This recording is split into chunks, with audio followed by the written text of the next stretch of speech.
Eu opero com a palavra falada, a palavra escrita. Como posso? Ela é o meu instrumento, ela é a minha profissão, ela é a minha vida inteira. Eu acho que a minha vida é toda dedicada a isso, desde menino, e eu vou fazendo. Também eu não me preocupo se eu sou bom, se eu sou médio, se eu sou ruim. Eu não sou um escritor que tenha grande repercussão literária, ao contrário, a minha repercussão literária é escassa. Eu tenho leitores, isso sim. E eu acho, para mim, no meu foro íntimo, ter leitores mais importante do que ter repercussão.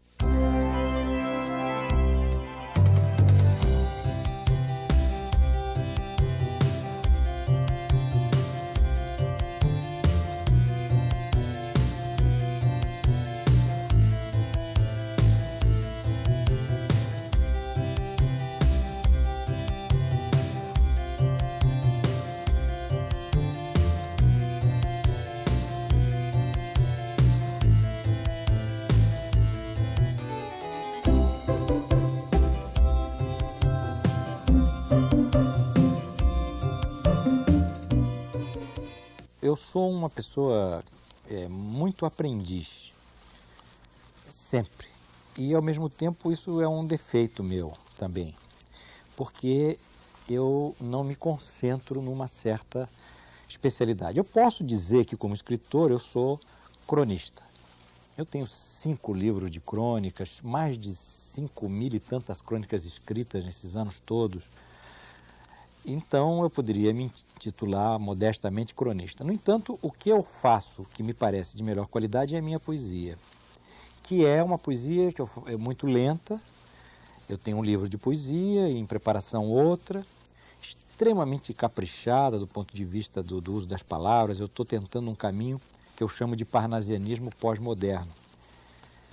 E eu diria que, para mim, a minha melhor qualificação de mim para mim mesmo é na poesia. No entanto, também eu durante muitos anos exerci o trabalho de crítico ou de analista de comunicação. Eu tenho uns livros na área da comunicação. Fiz 2 livros de contos e tenho vários romances iniciados e interrompidos. Ou seja, eu, como aprendiz, eu não me considero bom de história, por isso eu sinto que meus romances param. Eu estou mais na linha da observação do mundo, das pessoas, uma certa forma de filosofar, do que propriamente através da história. A crônica permite essa presença. Agora, a crônica é um gênero, para usar uma palavra que está na moda aí, multimodal. Ela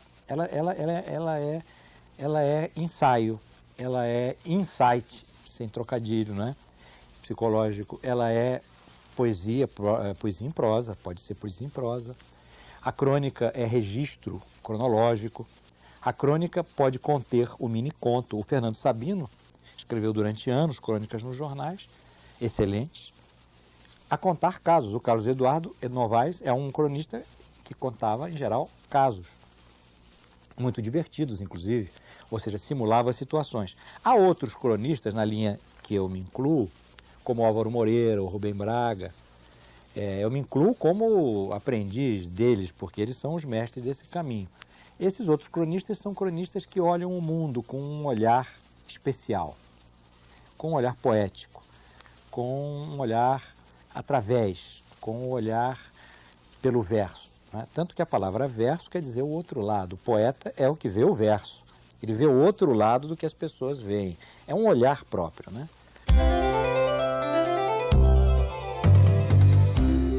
Há uma outra vertente do meu trabalho, de muito pouca repercussão, mas a qual eu dou muita importância, dedico muitas horas da minha vida. É o rádio. Eu sempre trabalhei em rádio. Eu comecei a minha vida em rádio, na Rádio Ministério da Educação, em 1956. Comecei minha vida profissional. E até hoje eu faço rádio. Faço programas de música erudita, programas de música popular. Já fiz em emissoras de boa audiência, de média audiência. E depois que surgiu o mini disc, que é um CD desse tamaninho, exatamente isso que está aqui, desse tamanho aqui, isso é um mini disc, o rádio vai poder ter a obra radiofônica. Então, muito silenciosamente, sem nenhuma alarde, eu estou quietinho preparando uma obra radiofônica paralela a essa outra obra vamos chamar assim, literária. O rádio joga com palavras, tem a vantagem da música, e o minidisc tem a vantagem de não enrugar, não estragar, como a fita, pode ser editado a qualquer tempo. Então eu tenho me preocupado em fazer séries, por exemplo. Eu fiz na Rádio MEC uma série de 34 programas sobre Brahms, em 1997, que era o centenário da morte de Brahms. Estou preparando uma sobre Rachmaninoff, já fiz uma sobre Ravel, sobre Schumann. Tem uma lista muito grande de especiais de música popular brasileira. Enfim, isso é uma forma do uso da palavra. Então, eu diria que na minha dispersividade, no meu caráter de permanente aprendiz, de uma pessoa que luta com a forma, luta com a busca da palavra, etc. A palavra é o meu meio.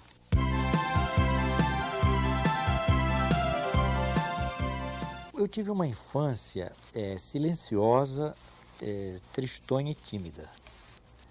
Por várias razões. Primeiro porque há na minha vida um traço muito forte. Quando eu nasci, meus pais tinham uma filha, uma irmã. Essa menina tinha 5 anos e morreu por erro de diagnóstico 2 dias depois que eu nasci. Então a minha chegada no mundo foi marcada no plano psicológico, é claro que isso tudo é um nível do inconsciente, por uma perda profunda que abalou os pais, que deprimiu os pais. Eu fiquei um menino sozinho, eu brincava sozinho, era muito quieto. E aos 11 anos o meu pai morreu. Quando eu tinha 11 anos, meu pai morreu. Morreu muito moço também, relativamente. E eu então, a minha mãe trabalhava fora e ela me procurou e me disse: meu filho, olha, eu estou trabalhando fora, não tenho com quem deixar você, eu preciso que você compreenda que era importante você ir para um internato por algum tempo. Eu fui para o Colégio Batista, que não era um internato no sentido de orfanato, ao contrário, um colégio excelente, até hoje ele existe. Era um internato também sui generis, porque nós vínhamos para casa todo fim de semana. Não era aquele internato que o sujeito passa 6 meses no internato.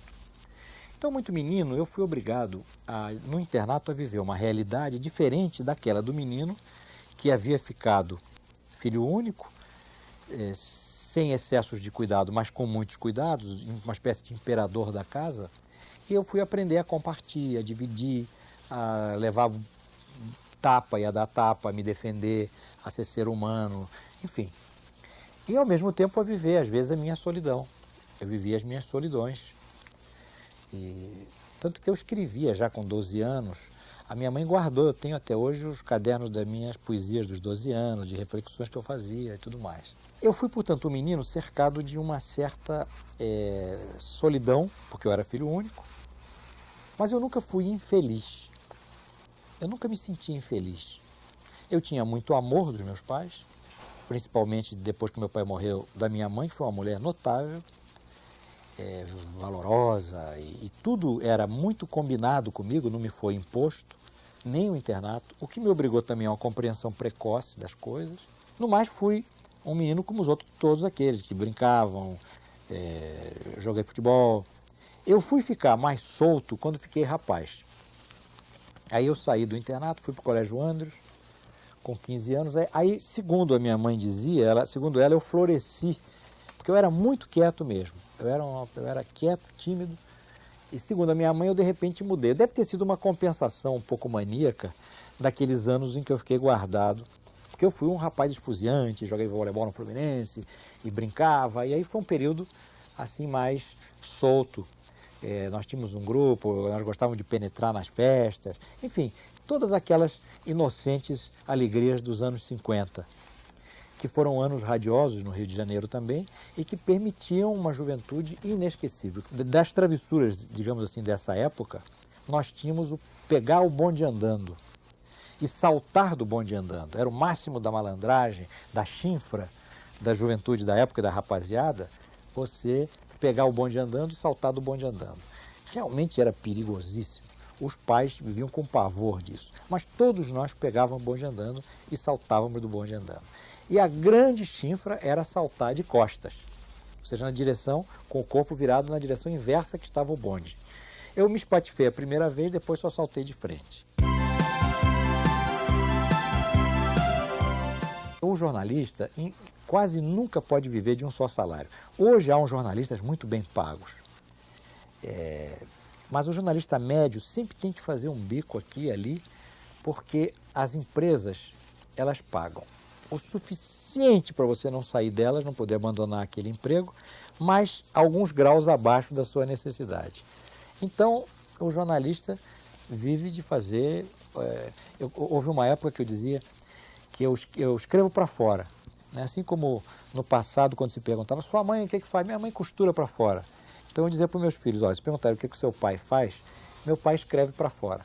Porque eu, para justamente formar um salário, sempre tive que escrever para 2, 3 lugares e estar permanentemente aí abrindo frentes e caminhos.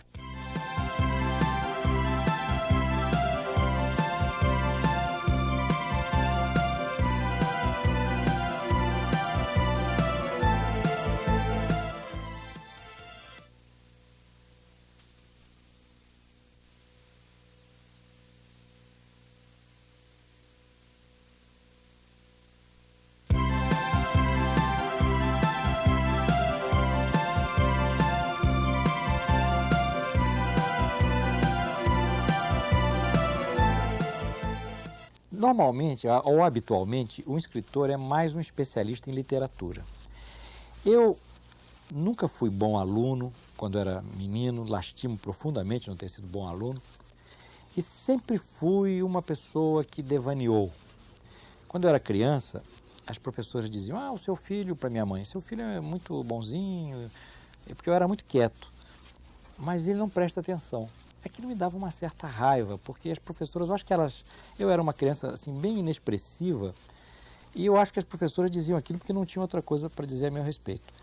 Eu não gostava, mas hoje eu vejo que elas falavam algo certo. Eu realmente não prestava atenção. Eu vivia imerso num mundo interior. Esse mundo interior, a música fez sempre parte dele. E diferentemente dos outros escritores, embora eu não fosse bom aluno, eu lia muito, mas sempre escutei música. Um pouco porque meu pai ouvia música clássica e popular no rádio, no velho rádio, quando eu era criança, nos anos 40. Depois, quando eu fui rapaz, eu fui trabalhar na Rádio Ministério da Educação, fui redator, fui locutor, fui narrador lá. E na Rádio Ministério da Educação eu tive um contato muito profundo com a música, mas é verdade que eu já apreciava. E curiosamente, diferentemente dos outros escritores, eu conheço muito mais música do que literatura. Digo isso até com certo medo, mas é verdade, eu tenho que dizer a verdade. Eu conheço, música eu conheço, literatura eu sou um iniciado. Leio muito, estou sempre lendo alguma coisa, mas eu vejo, por exemplo, eu sou amigo do Rubem Fonseca desde rapaz. O Rubem devora livros com um apetite insaciável, com fome de estivador. Deita, às vezes, lê um livro quase num dia. Eu não consigo, eu leio mais devagar. Enfim, eu leio bastante, leio desordenadamente. Prefiro ler o que não está na moda. Eu gosto de ler para trás. Não coisas antigas, mas coisas que desapareceram da primeira linha. Então, eu não sou uma pessoa...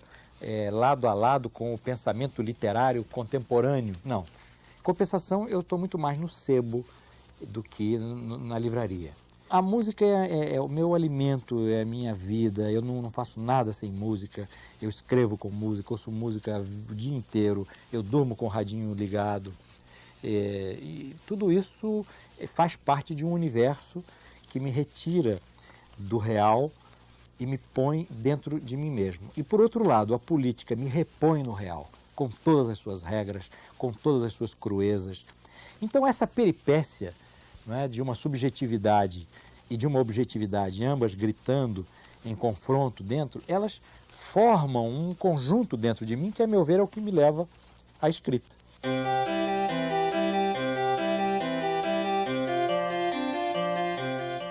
A minha procura de Deus é sofrida desde a infância. E eu vivi um conflito permanente entre a razão, que não me conduzia a Deus, e um sentimento interior que me conduzia à certeza de uma ordem superior. Sempre vivi essa alternativa, inclusive dolorosamente, durante muitos anos de minha vida. Com os anos, eu fui me aproximando da ideia que o filósofo Bergson tinha da divindade, que é a ideia de que se pode atingir por intuição e não por pensamento. Eu fui aluno da PUC e a PUC é da ordem dos jesuítas, que é evidentemente influenciada por São Tomás de Aquino. São Tomás de Aquino, lá a gente aprendia isso, tem até estudos muito aprofundados sobre como chegar à ideia de Deus pela razão. Eu não sou ninguém para me colocar diante da sapiência de São Tomás de Aquino, mas eu nunca consegui chegar a Deus pela razão. A palavra revelação não quer dizer aparição, né?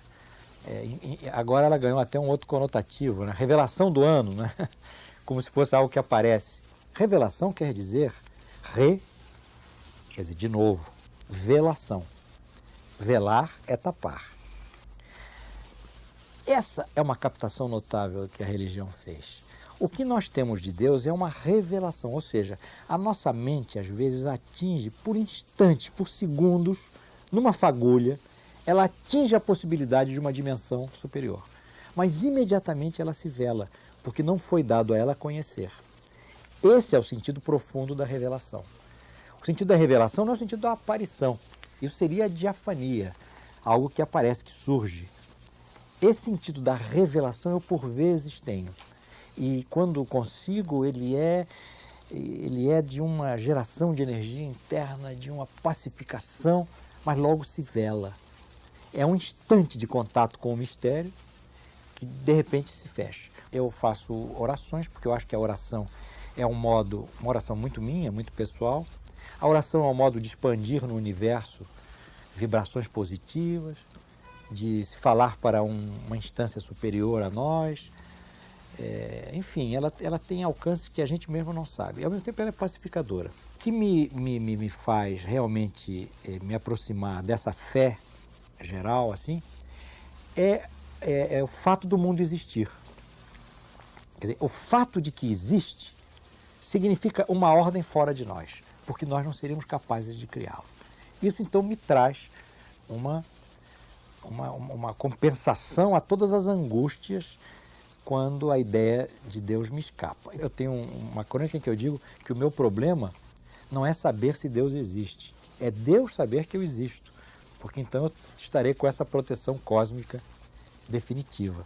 E até acredito que ele saiba que nós existimos. Mas nunca tive essa ideia do Deus de barba, punidor, que vai nos punir. Essa ideia que as religiões, por algum tempo, algumas religiões levaram.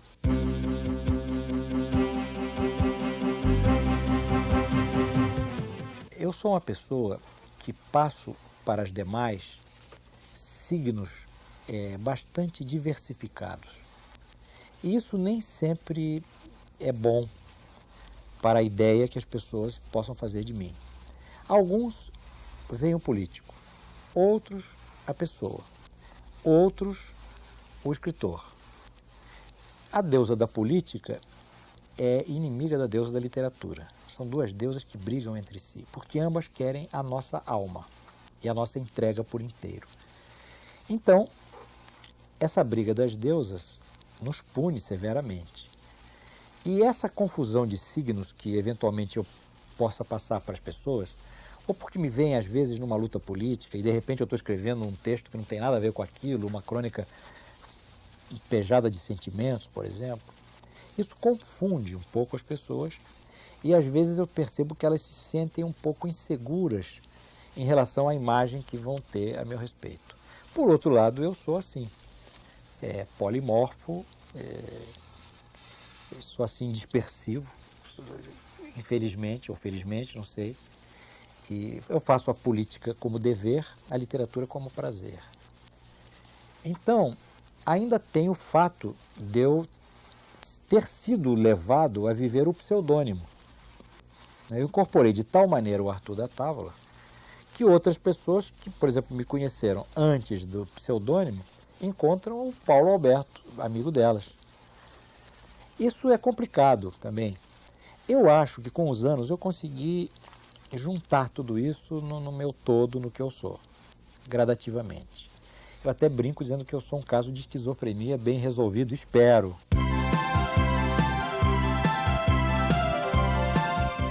Uma coisa que eu gostaria de ser e nunca fui, não dá mais, é maestro. Eu adoraria ser regente de orquestra. Isso é uma das coisas que eu gostaria de ser. Outra coisa que eu gostaria de ser é cantor. Eu acho cantor uma coisa formidável. Veja só, primeiro, o cantor só começa a trabalhar às 6 da tarde. Poxa, o cantor pode ir na sessão das 2 de cinema, que é a coisa mais deliciosa do mundo. E o sistema não permite que você vá à sessão das 2, né? O cantor, se ele é um grande cantor, todo mundo adora. Ganha bem, fica rico, tem essa vantagem. Se ele não é um grande cantor, não faz mal. Ele sai de noite, arruma sua roupinha, vai lá para a churrascaria, canta.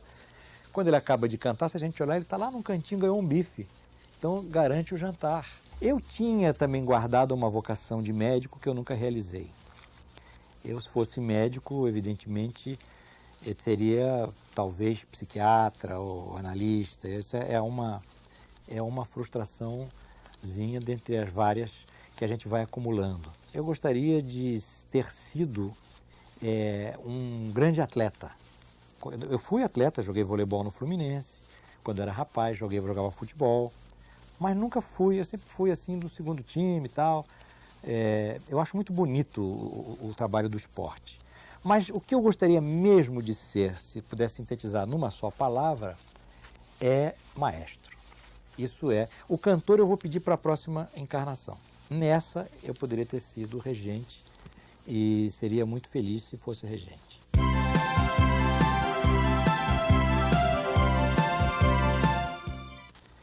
Eu gostaria de ser lembrado como um pobre poeta num mundo de rapina. Quando eu comecei a me aproximar do que se chama maturidade, eu fiz uma opção muito profunda no meu ser, que era agir muito mais pelo mérito do que pelo sucesso.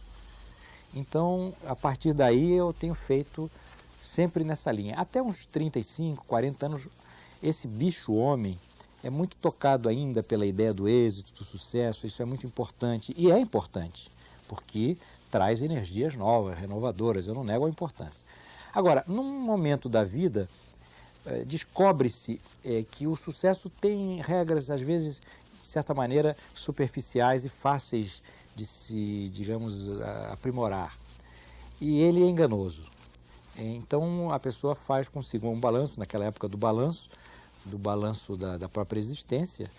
E, no meu caso, esse balanço me levou a essa convicção, agir pelo mérito das coisas e não pelo sucesso que possa estar inerente a elas.